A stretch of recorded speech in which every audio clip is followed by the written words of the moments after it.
प्रियंका को शादी करके 1 महीना हो चुका था। सारी रस्में खत्म हो गई थी। अब गृहस्थी संभालने की बारी थी और किचन भी। प्रियंका ने अपने मायके में ज़्यादा कुछ काम किया नहीं था, इसलिए वह रसोई का भी काम इतनी अच्छी नहीं जानती थी। इस बात का उसकी सास को भी पता था, क्योंकि लड़की देखने के कार्यक्रम समय प्रियंका के मायके वाले ने उन्हें कुछ भी नहीं छुपाया था। और इस बात से उसके ससुराल वाले भी खुश थे कि कम से कम उन्होंने झूठ तो नहीं बोला। अपने बेटे के लिए प्रियंका पसंद आने की वजह से सास ने भी उसका साथ देते हुए कहा था कि चिंता मत करो, जो तुम अपने माँ से नहीं सीख पाई वह मैं तुम्हें सिखा दूंगी। माँ ने अपनी उस कही हुई बात पर अमल करना शुरू कर दिया था। चाय, दाल और ऑमलेट बनाना तो वह पहले ही सिखा चुकी थी। आज कोई मसालेदार सब्जी बनाना सिखा रही थी। सास ने प्रियंका को लाल मिर्च सिलबट्टे में पीसने को दी, क्योंकि वे खुद भी कई सालों से इसी तरह मसाले पीसा करती थी। प्रियंका ने जैसे ही सिलबट्टे में लाल मिर्चा पीसना शुरू किया, उसके हाथ जलने लगे थे और मुंह पर पसीना आने की वजह से जब उसने मुंह को छुआ तो उसका मुंह भी जलने लगा था। वे जलन की वजह से हल्का सा चीख रही थी। तभी सबका ध्यान उसकी तरफ गया। सास ने पूछा, पहले कभी मिर्ची नहीं कूटी थी क्या? मिर्ची कूटते समय हमेशा दस्ताना पहन लेना चाहिए। नहीं मम्मी जी, मैंने कभी मिर्ची पीसने ही नहीं दी थी। हाँ, कभी कभार धनिया और अदरक पीस लेती थी, लेकिन जब मिर्ची पीसने के लिए मैं मांगती तो माँ कहती कि तुम इससे दूर रहो, जलन होगी। प्रियंका बोली, ठीक है, कोई बात नहीं। अब अच्छे से हाथ और मुंह धो लो और थोड़ी घी लगा लो और साइड पर जाकर बैठ जाओ, थोड़ा आराम मिलेगा। और आगे से ध्यान रखना कि हमेशा हाथ और मुंह ढक कर ही मिर्ची पीसना, सास ने प्रियंका से कहा।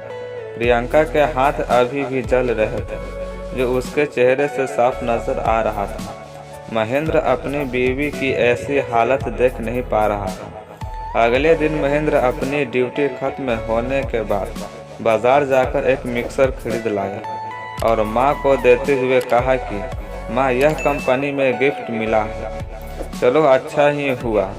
अब इसके कारण अब तुम्हारा हाथ भी नहीं जलेगा। महेंद्र तिरछी नज़र से पत्नी को देख रहा था।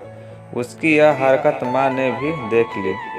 माँ बोली, अच्छा जी, अब समझ में आया। बीवी को एक बार हाथ क्या जलन हो गई, नया मिक्सर आ गया और मैं इतने सालों से नहीं बताती थी तो क्या मेरे हाथ नहीं चलते थे? अरे भगवान, यह तो अच्छी बात है ना। मिक्सर नया घर में आया है तो सिर्फ तुम्हारी बहू थोड़ी इस्तेमाल करेगी, इसका फ़ायदा तो तुम्हें भी होगा ना। पिताजी ने बात को संभालने के लिए बीच में ही अपनी बीवी को चिढ़ाते हुए कहा, इसलिए कहता हूँ माँ, अपनी तकलीफ़ें बताया करो।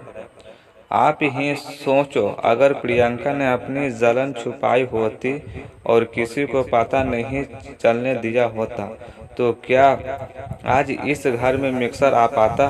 जैसे ही मुझे प्रॉब्लम पता चली, मैंने उसका सलूशन निकाल दिया। यह बात सच है कि प्रियंका मेरी पत्नी है, लेकिन यह बात भी सच है कि मैं आपका बेटा हूँ और प्रियंका से पहले आप ही मेरे लिए ज़्यादा महत्वपूर्ण है। अगर आपने मुझे पहले ही बता दिया होता तो मैंने तभी भी इसी तरह इस समस्या का समाधान किया होता। आप अपने इस बेटे को कभी भी आजमा कर देख लेना, आपके लिए यह बेटा अपनी जान भी दे देगा। महेंद्र ने माँ से कहा।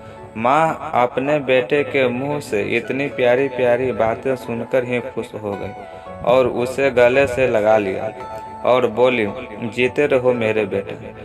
प्रियंका भी अपने पति का अपने पूरे परिवार और खुद के प्रति प्रेम देखा, अपने आप को भाग्यशाली समझने लगी और उसके चेहरे पर एक संतुष्टि सी मुस्कान छा गई। अभी तक इस वीडियो को लाइक नहीं किए तो लाइक कीजिए, अगर चैनल पर नए हो तो चैनल को सब्सक्राइब कीजिए और बेल आइकन को प्रेस करना ना भूलिएगा, ताकि ऐसी इंटरेस्टिंग वीडियो आपको समय समय पर मिलता रहेगा। जय हिंद, वंदे मातरम।